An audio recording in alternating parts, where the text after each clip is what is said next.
La Roach? Bitch, you done fucked up now. Cue my theme song. That's right.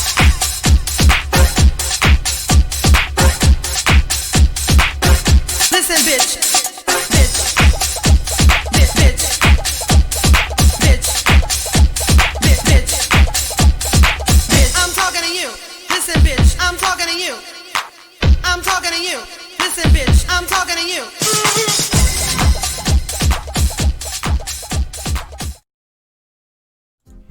Welcome to Listen Bitch, the review of legendary episode number 6, season 1, because we're hoping there's going to be some more seasons. Come on in here and let's start and talk about the drama, the scandal, the gags, the fuckery, foolishness, and everything else in between.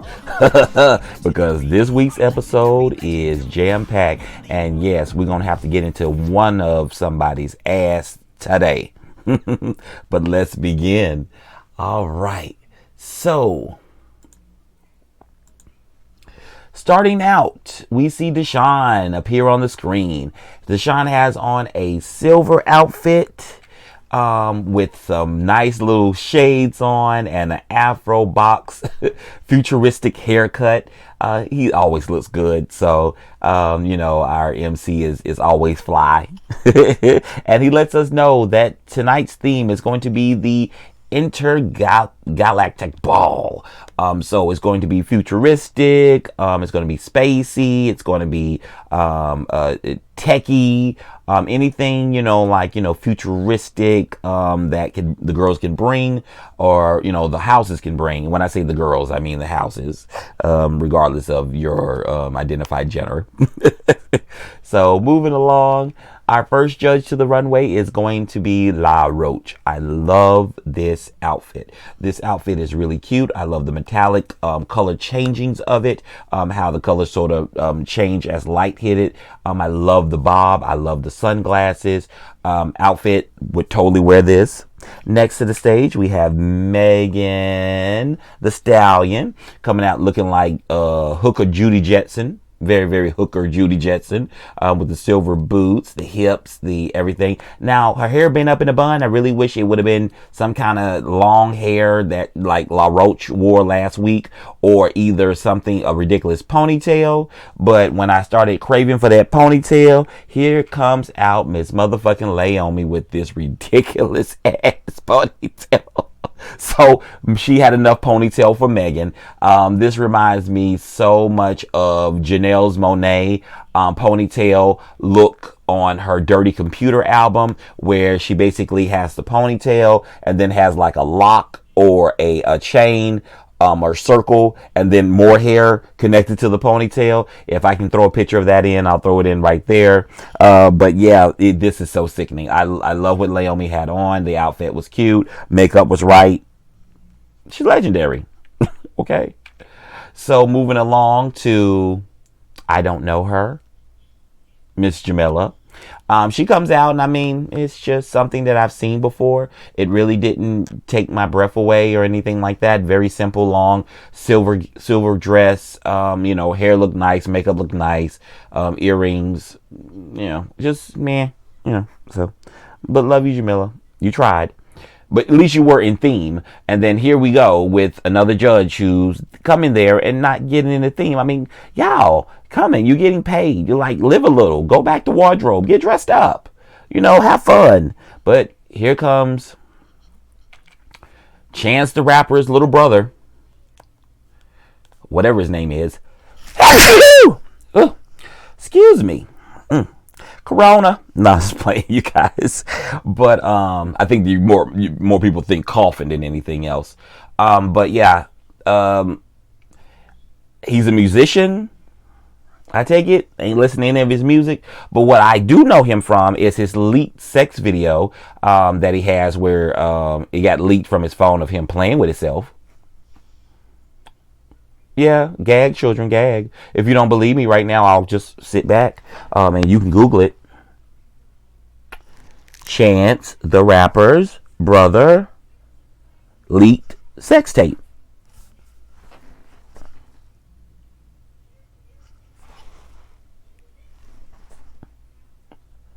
Oh, you see it? Okay. All right. So let's get back into Legendary. So he comes out, and again, he's not dressed up like anybody else and not in the theme. He sits down. So the judges are sitting there, and Megan's like, Laomi girl, will you explain to the girls what Vogue Femme is? And Laomi explains to the girls what Vogue Femme is. And moving along. Now, the first category is Rise of the Fembots, where you come out voguing femme. And again, you guys, that is more feminine hands. It's not straight precision because that is Owe. That's Owe, okay? So we're more circle patterns and things of that nature. And that's my explanation to you guys so you can understand if you didn't understand what Laomi said, okay? So, moving along. First to the runway is Father Jamari Balmain. Love the outfit, especially the face paint and the headgear. He brought He brought Femme. I mean, basically, at first he was a little slow out, but of course, it seems like when he gets in front of the judges, that's when his light bulb comes on and he begins to shine. He's a performer and everything like that. He does get a little nervous sometimes, but he always pulls it out. So, you know, kudos to him. He is a really great leader of his family. Next to the stage, we have Blue Cheese, honey. Everybody loves a little. Did someone order some wings? Guess what? A side of blue cheese was coming. So here she comes out. Now I love this fucking look. This half robot, half I guess Borg, half human. It's everything. From the painted details on the sleeve where it looks like her arm has been, the skin's been ripped off her arm, and you can actually see the inside of the machine and everything like that. This sort of hits close to home because I use this theme as my interpretation for when I do my branding for my DJing. My whole theme is that I'm not human. I'm half robot, half human. And that's one. Here's the other one. You know, anyway, enough about me, but yeah, I love the fantasy of that. And the reason why I love it is because of Janelle Monáe with her Cindy Mayweather. Cindy Mayweather was just a theme when she first came out before any of y'all motherfuckers were on her, because I'm a day one. Is basically she made up this this android that had fallen in love with a human, and it was against the rules, and you basically were disassembled as the robot if you fell in love with a human, and she's on the run. And so I love that theme so much. I incorporated it in my DJing branding, where I just basically became an android or a robot or whatever you want to call me, and I'm just not human anymore. But anyway, yeah, that's why I love this category here. This is just everything fembot to me. But anyway, Blue Cheese comes out and she turns it because everybody loves blue cheese. I mean, who doesn't? Dip your salary in it. Have a taste. And she gave you Vogue all over the motherfucking place. Okay? Now, next to the stage, we have Zay. Am I pronouncing it right? Make sure I'm pronouncing it right. Zay. So Zay comes out, and again, he has that half human, half android. Now, Blue Cheese looked better, but I still got his and everything. Little sloppy at the beginning, but tighten it up to get those 10s. And next to the stage was Deshaun Gucci. Deshaun did not come to play with the girls with this motherfucking look. Baby, she gave me nasty, sickening, futuristic fish. I mean, from the short hair to the glasses to the way the vest was made to the crotch area and the bustle on the side to the black boots. Baby, she looked like futuristic Mary J. Blige robotic fish. Yes, I live for this outfit, and I lived for her performance. She gets her 10s, and we're moving on. Last but not least to the stage is going to be Mrs. Cheyenne Escada. I didn't really see robot from this outfit, unless the tubes were supposed to be like, like tubes where they were like giving her liquid and stuff. I guess those circles or whatever. But I didn't get that. But I guess looking at it in hindsight, maybe that's what they were trying to feel. So maybe I do get the robot now. But okay, still, yeah. If it took me this long to get it, because you guys don't know, in production of doing this show here, I watch it first. Then I go back and watch it again. I get the screenshots that you see in the little picture frame. And then I come in here and I sit and I record it. And then, like right now, I'm at that third process. So I've reviewed this 3 fucking times. So I'm looking at it now, finally figuring out that that's what that was, the tubing. So if it took me that long to get it, then maybe that's why the judges didn't, they gave her 10s, but they didn't look really too amused with her.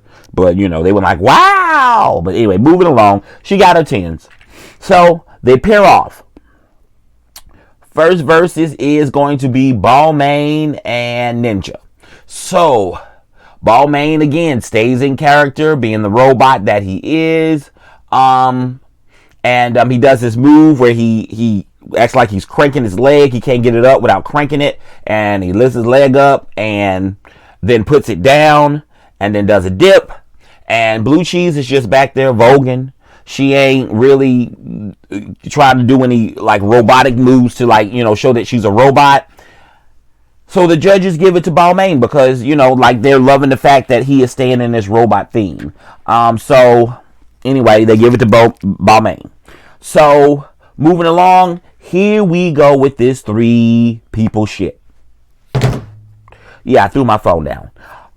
Why do we keep doing this? Why? If you're running out of fucking airtime, cut some of these long ass storyline. My mom punched me in my eye.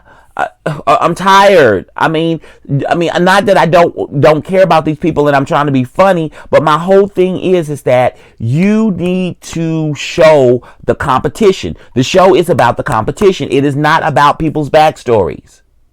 I am so sorry. I'd rather see the competition than a backstory. I mean, it's nice to see the journey, but let's do that on their publicity trail after the show, where they're being invited to Good Morning America and stuff like that. Then we can find out, about their struggles and trials and tribulations and things of that. But if you could do it on the show and still show the full performances, that would be great. But you sitting here pairing off 3, the judges cannot watch 3 people at the same time and judge fairly. It's not possible. Someone always gets screwed in that. And I hate it when they would do that in the ballroom. But the thing about it is, when they would do it in the ballroom, they would do 3. They would pair off 3, 3, 3, 3, 3. You're pairing off 2, 2, 3. No. Stop it immediately. Please. Damn, listen, bitch. I'm not going to tell you again. So anyway, moving along. So here we go with this fucking 3 thing again. So we have Gucci, Cheyenne, and who else was on the stage? I'm so sorry. Zay Zay. Is it Zay Zay? Yeah, Zay Zay. So anyway, they all 3, and then poor Gucci gets eliminated, which I think was unfair because, again, Gucci was turning it, but again, you can only watch so much, and he gets into the back. So that leaves us with Cheyenne and Zay Zay. Cheyenne sends Zay Zay home. Then Cheyenne has to go one more time against Father Balmain. Again, Father Balmain is incorporating robotics into his Vogue, which wins the judges' hearts, and he gets 3 votes, and he is the winner. And so the House of Balmain is one step closer to being the House of the motherfucking Night. So here we go. Next category is Bizarre. And first to the stage is the gorgeous House of Gucci. All right, Delicious comes out and she introduces their leader. Okay, and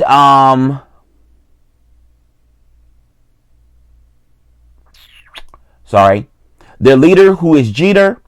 And Jeter's standing there dressed like the woman from the singing diva from six is it six?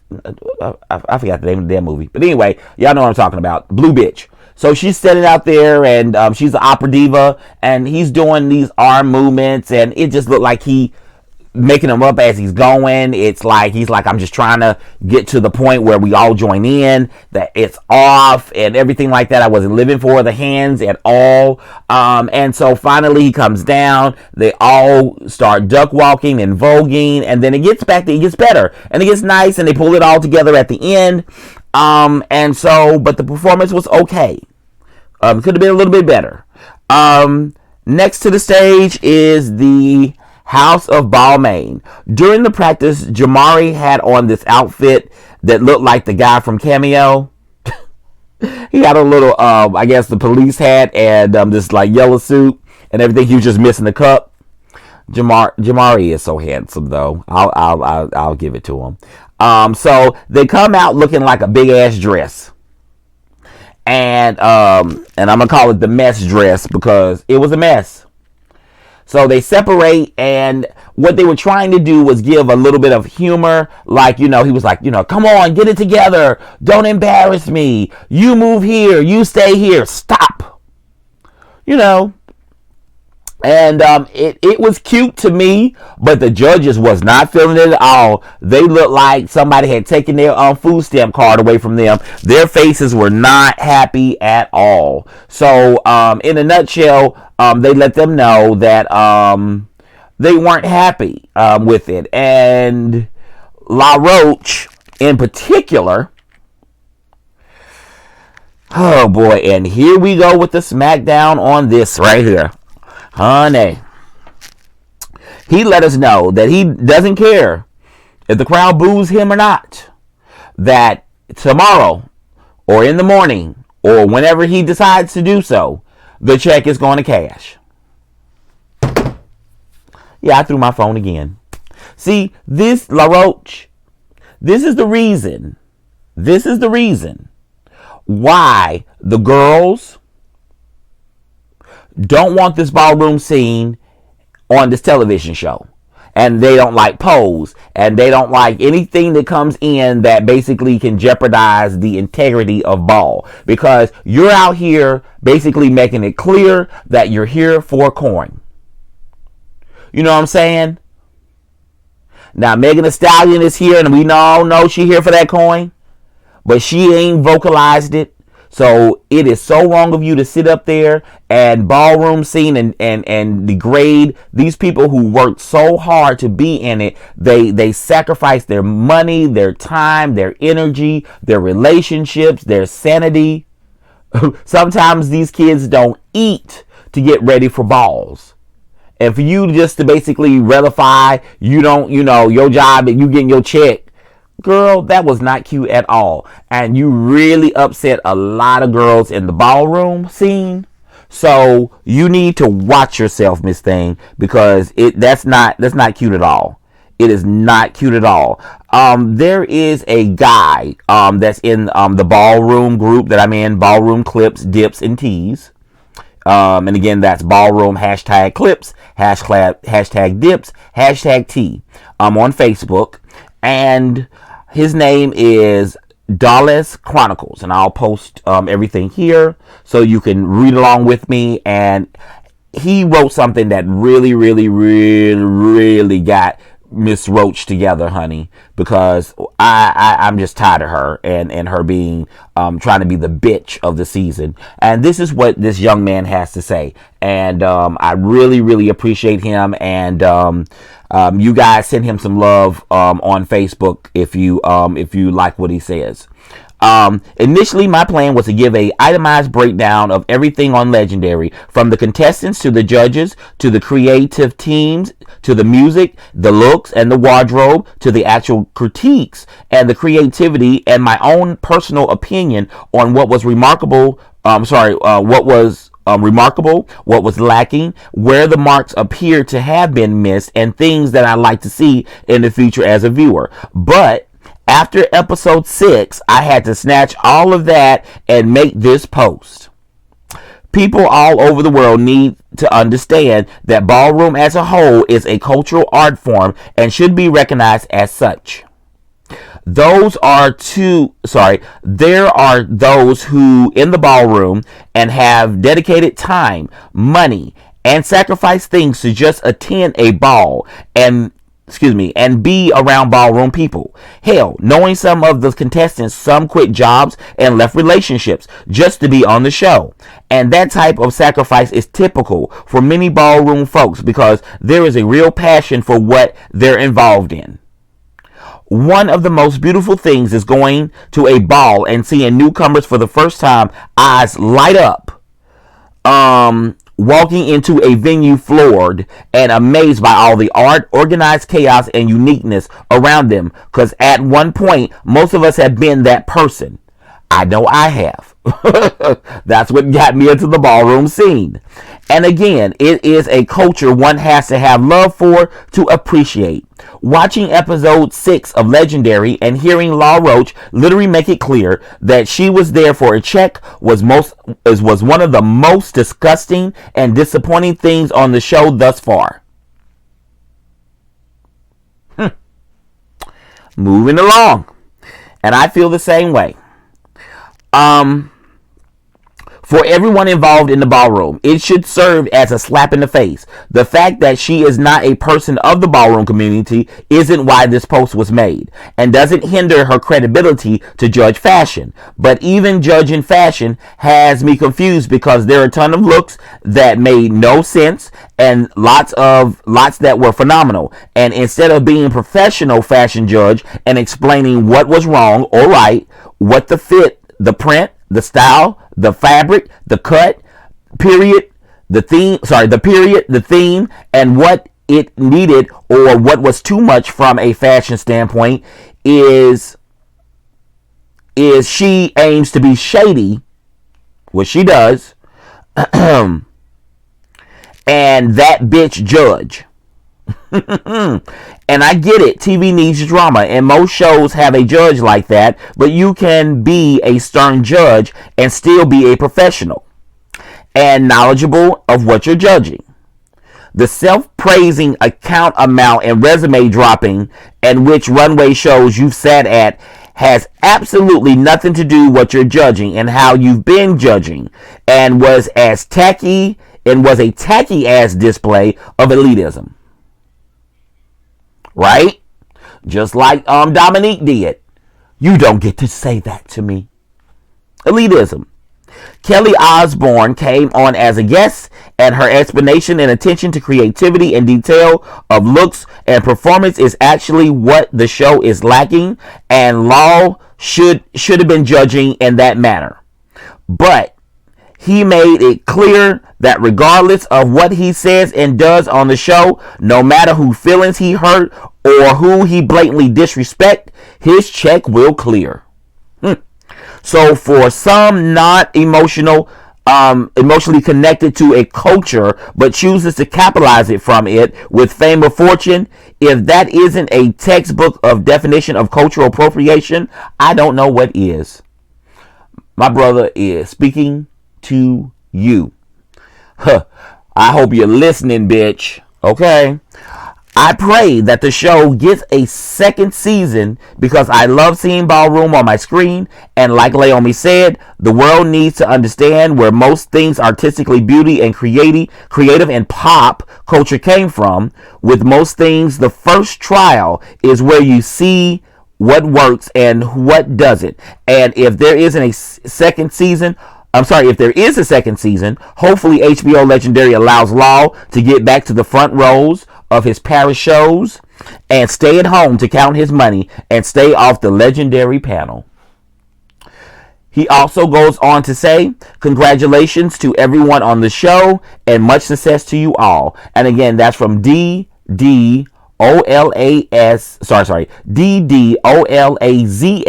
Chronicle. And he is on Facebook. And I wanted to share that with you because he basically summed that up, baby. Law, you just basically upset the girls, and you need to keep your mouth closed for the rest of the season. You upset Laomi. Laomi's like, girl, it's I get it's fashion, but it's also bizarre, and they gave us bizarre.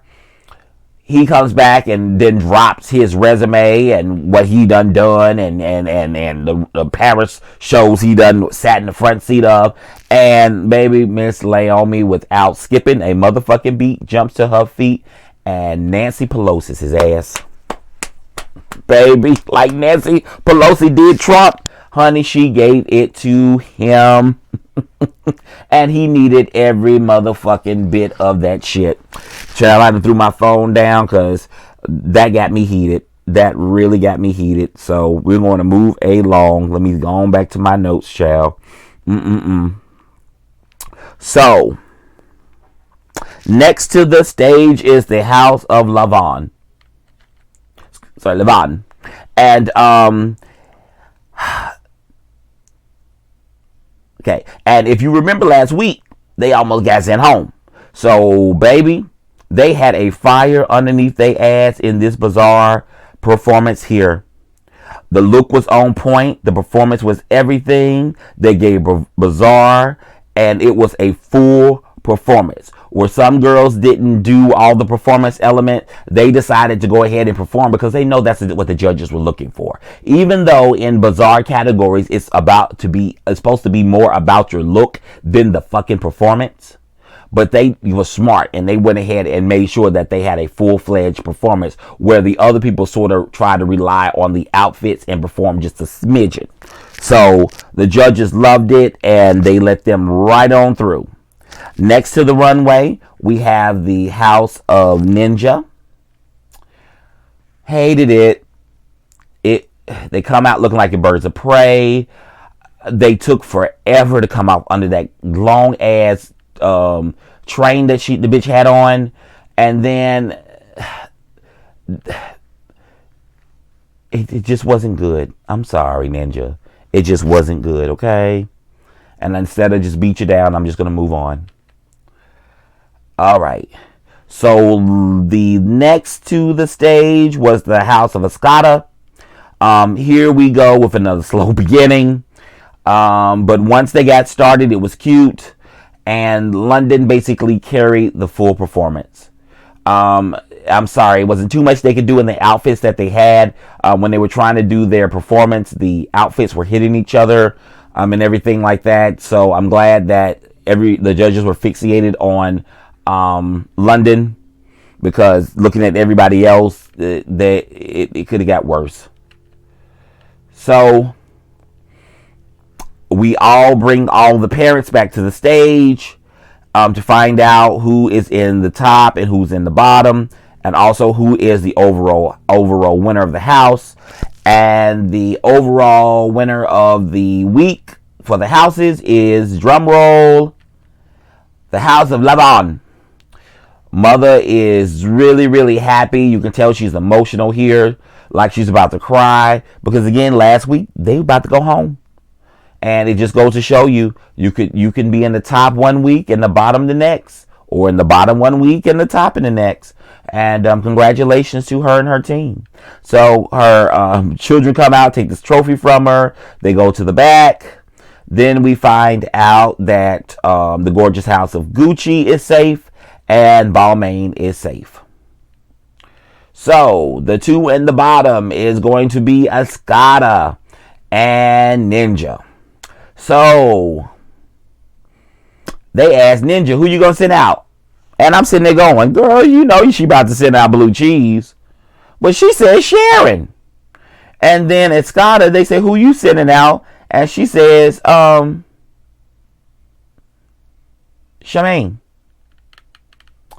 I'm like, okay. So they're standing there, And they ask Ninja, they say, what do you want to say to your competitor? What do you want to say to Escada? And she goes, I fight for Ninja. Crowd like, woo! Next. Sorry, somebody's hammering while I'm trying to record a show. So next, they ask Escada, they say, well, what do you want to say to your competitor? And she goes, Femme Queen. Baby, Miss Ninja wasn't ready for it. She was gooped. She said,